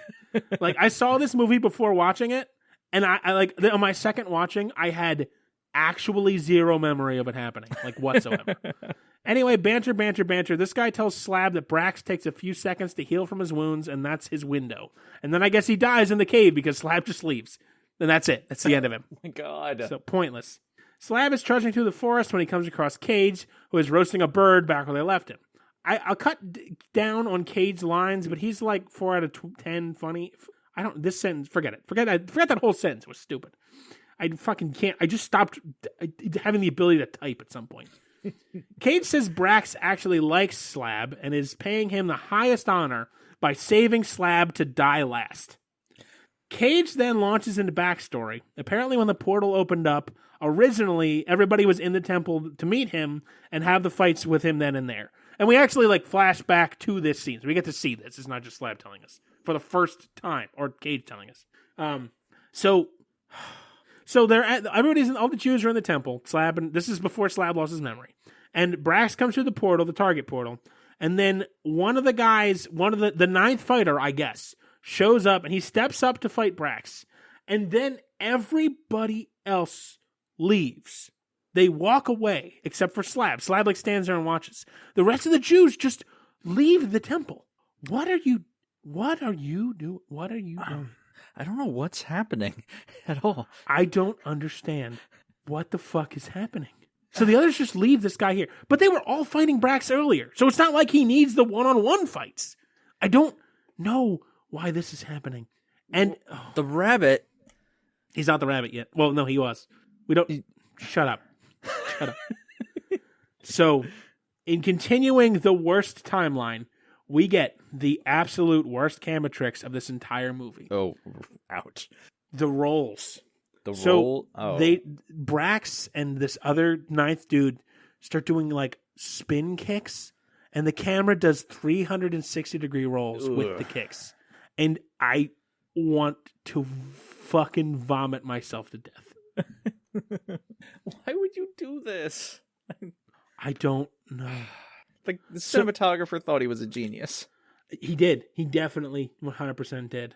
Anyway, Brax pretty much just murders this first fighter like immediately. Just at 5 seconds of fights, blade in the head, and he's dead. And then he fights Slab, quickly getting the better of him, and Slab runs away, which cuts back to the opening where he took all the shurikens in the back.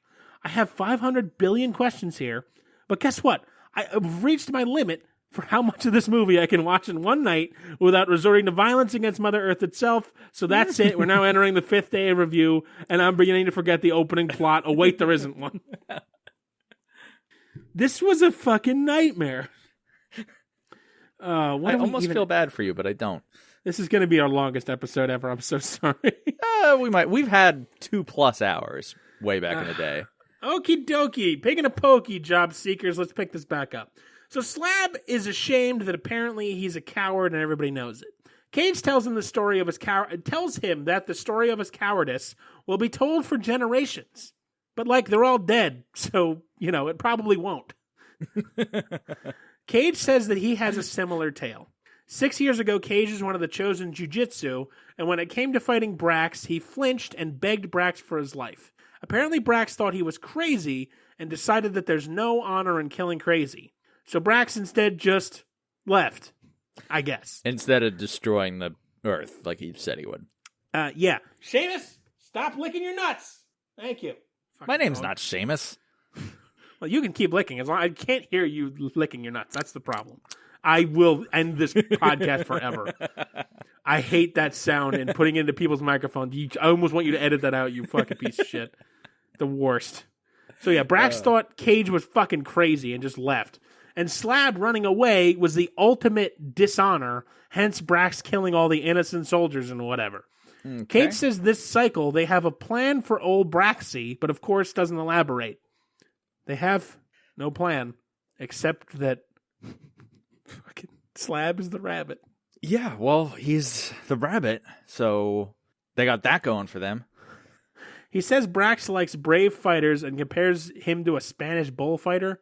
All of a sudden, one of the dead Jews from earlier gets thrown near them, and Cage says, "Oh, see, he's trying to vex you.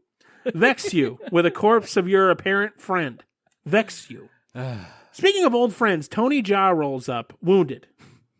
I can't remember if we actually saw him fight Brax, and I've just forgot because it's been 3 days of this like fight sequence scenes now, or if that fight happened off screen. But I realized I don't give a... Apparently, now reading the review, apparently it did not happen. So that was all off screen. I did this time. I legitimately did not remember.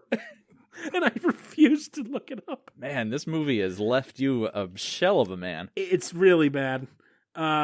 Cage says there's another way for Slab to make up for his cowardice, and that's...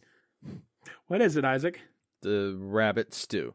To kill Brax. Oh, that would work, yeah. Which, were they not trying to do that before? No. Like, okay, I get you don't expect to beat Brax, but aren't you at least trying to kill him?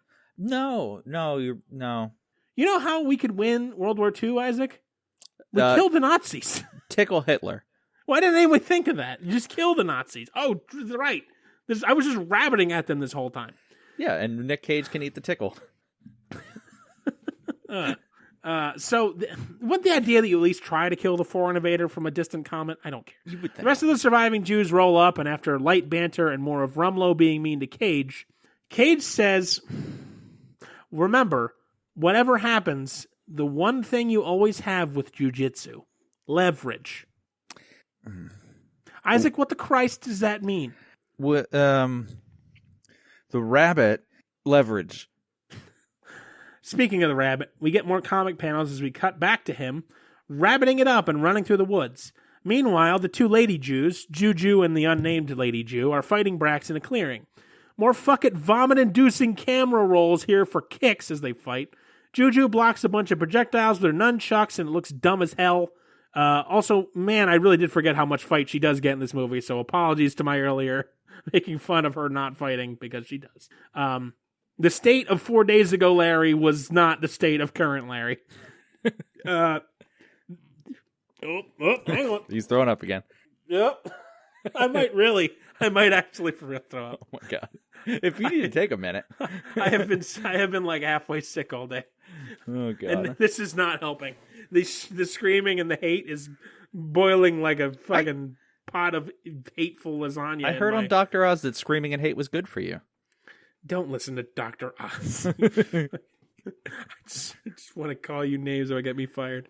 It's also why I've been washing my urethra lately. Oh God, no. I feel so much cleaner. No. Okay, so they almost throw Brax into some spikes, but don't. Juju gets taken out of the fight, more or less, by being choke slammed onto some rocks. The other Jew woman fights Brax while fucking Rumlow just watches. I don't understand what the fights with Brax and what the rules are about. Like, I don't get it. Eventually, he hucks a knife, and Brax uses that knife to stab unnamed Jew woman and throw her into the spike trap, which horrifically snaps on her and finishes her brutally off. So now it's tough guy Rumlow and Brax squaring off. Rumlow was like the leader of the Jews this whole time. He gets defeated so fucking easily. It is pathetic. He gets in like 2 punches before Brax just absolutely demolishes him and does the knife in the chest and then kick the knife clean through move that everybody who's ever played a monk in D&D has done before. So that's great. We cut to the rabbit, who is just still running. Oh, by the way, I got to explain Brax's face thing. So his face is like a big blue pussy. Right, yeah. I've been fantasizing about it the whole time. It's just flat blue. Like, it doesn't look like a vagina. It's just vaguely in the shape of one. And when he when he's like victorious in a fight or just like is trying to be scary, we got this musical sting that's like, and it shows his face. It's like a screen, and his face shows up on it. He's got like just a human face with like a big flat nose. Like That that's sounds it. really stupid. It's so dumb. Like remember in both versions of the car, the scary parts were the horn and the headlights. Right. That is Brax's the car bit. Oh my god. It's just his face. So Brax finally catches up with Slab Rabbit, Squat Rabbit Thrust, and wounded Tony Jaa attacks Brax from behind with his PVC pipe tonfas. Brax fights him while Rabbit runs. Shout out to John Updike. Tony Jaa is very talented, so this is one of the better fight scenes, though the fucking dumb sound effects for punches and kicks ruin it again. All of a sudden, in the middle of their fight, fucking Slab just comes back. And now it's a 2-on-1. Why did you goddamn run away in the first place? What was the purpose of the plan of the rabbit? What did you goddamn man alive? This is shit on shit on shit. Fight. Jaa gets thrown to a stone wall, but it makes the sound of wood splintering. Jaa's wounded but not dead, and Slab runs away, so Brax will chase him. Cut to Cage, who's in the temple with the portal. He has a sword now. Slab runs to Juju, and they both put their hoods on, which, as you may remember, makes them goddamn invisible to Brax.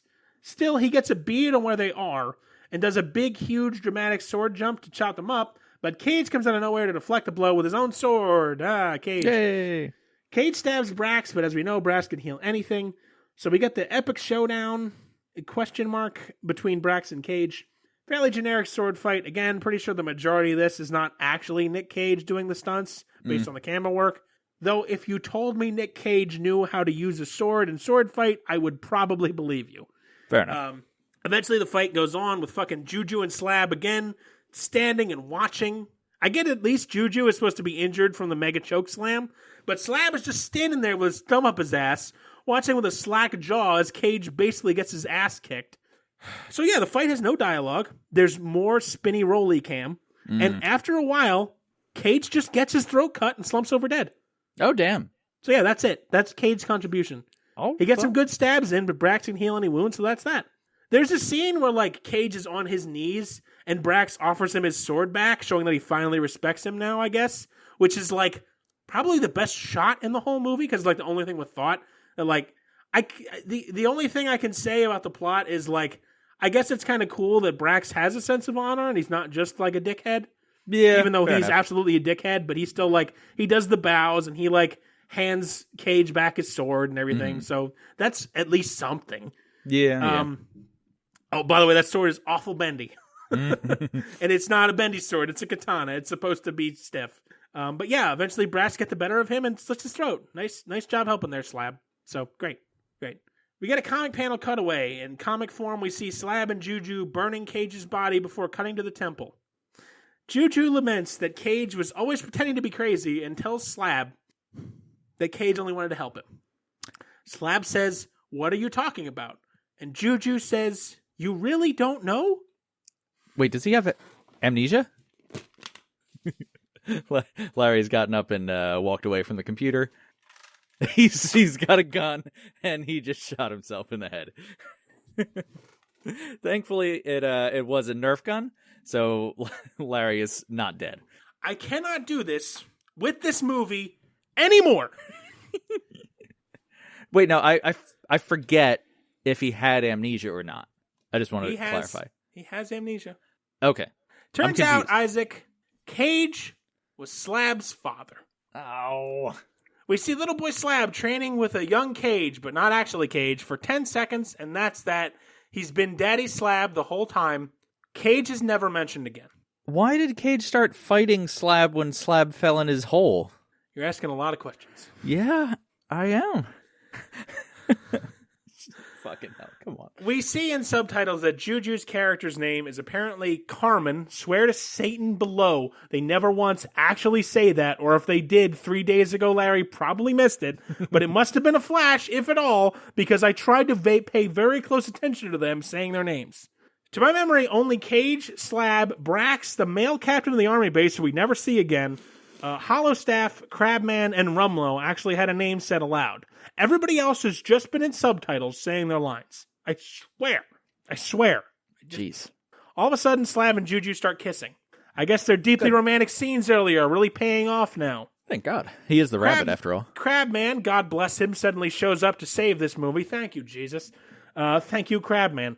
So Crabman has the fisherman couple from the beginning of the movie with him, the ones who fished Slab out of the lake.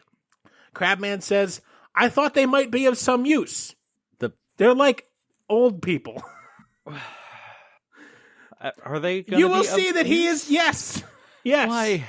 Yes. How? He also has, he's like, I brought these two bad boys right here, and he's got 2 grenades, Crabman does.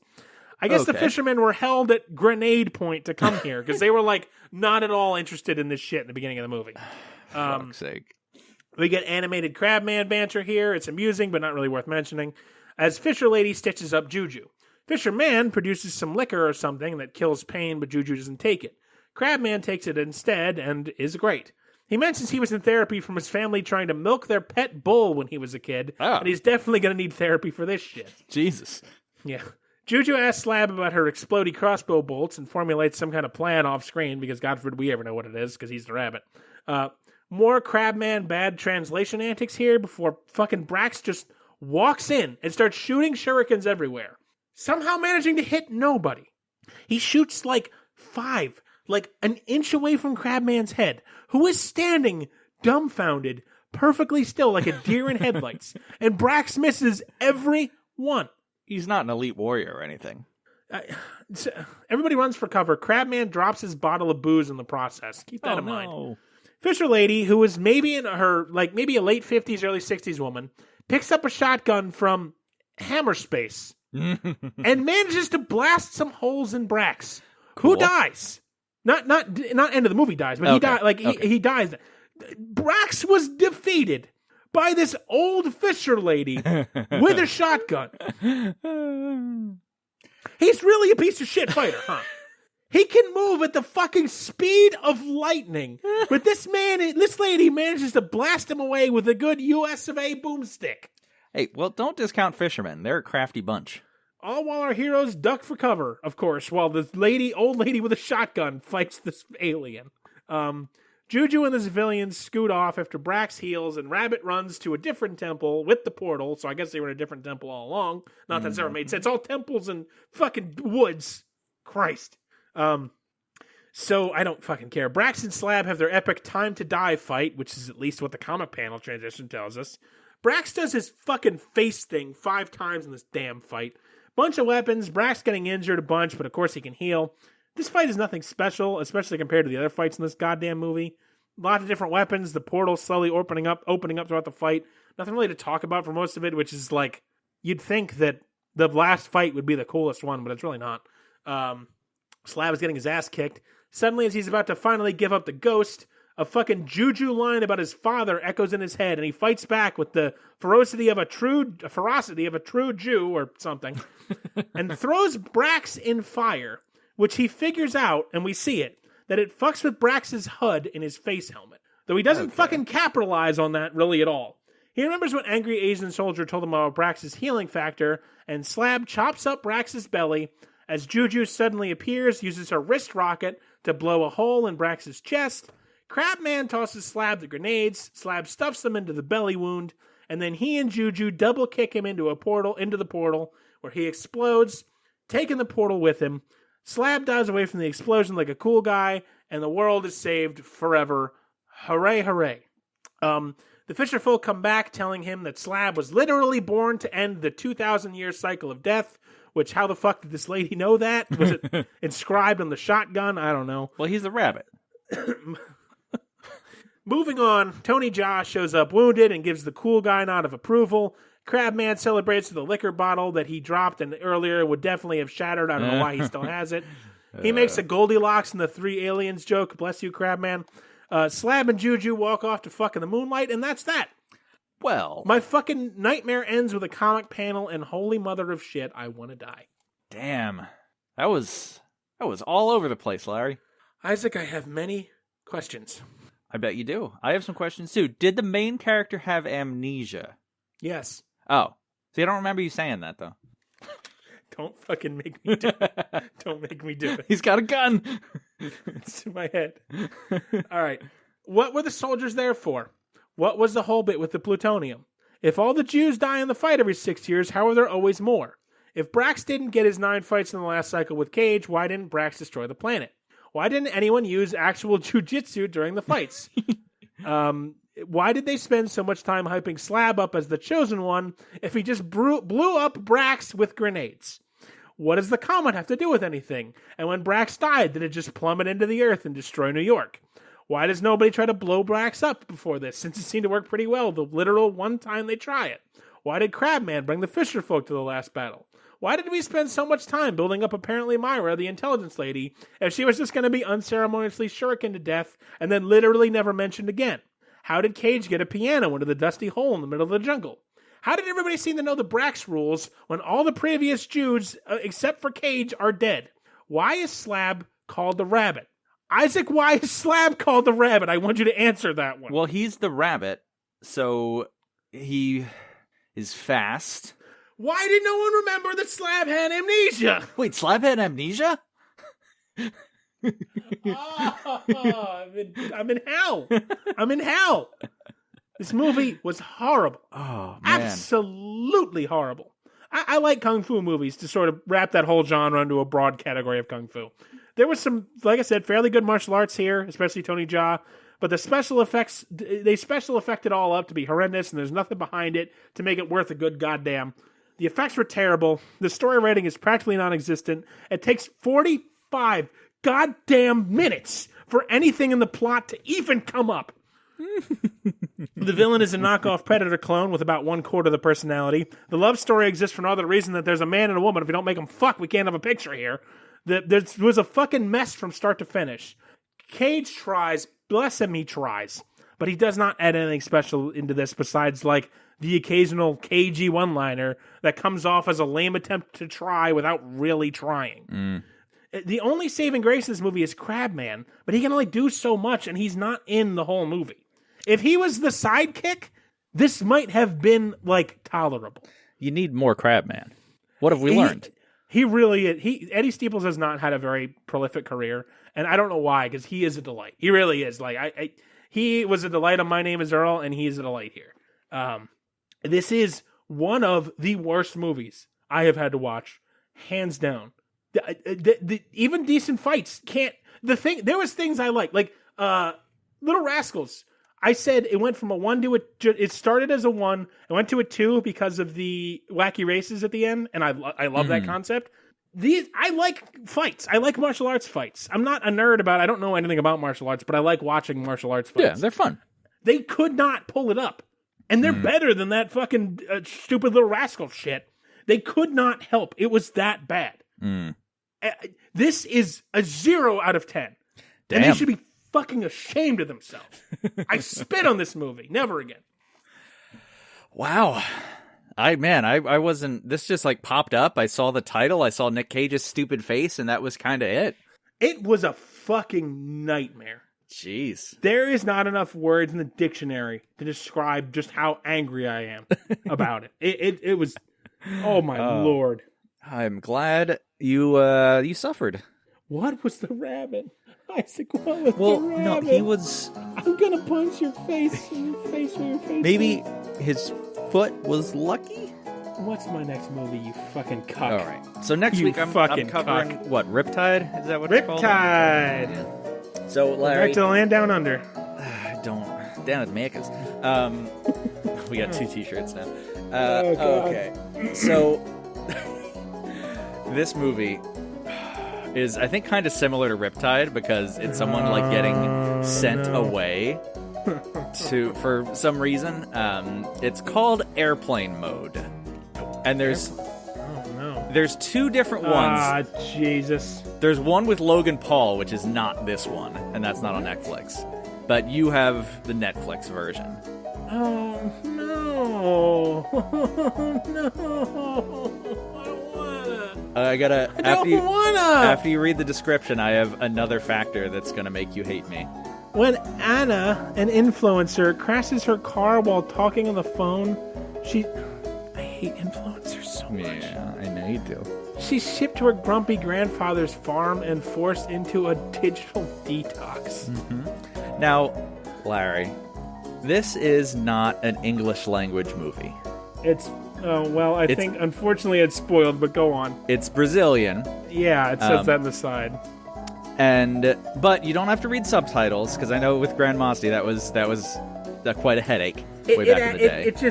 It's really hard to do subtitles and write the reviews. Like it's so much. Yes. This is dubbed. It just drags it along. Okay. But it's dubbed actual movie and not cartoon. So the lip flaps. Oh no, lip flaps! The lip flaps are way, way off, and it's utterly painful to watch. I hate sloppy lip flaps. The lip flaps are so bad. I didn't realize it was not an English language until I was watching it. I was like, is my computer out of sync? Oh. Shit on my dick. So yeah, you're going to be very miserable. God damn it. That makes me. I'm a happy little crab. I have rarely been so unhappy that I am.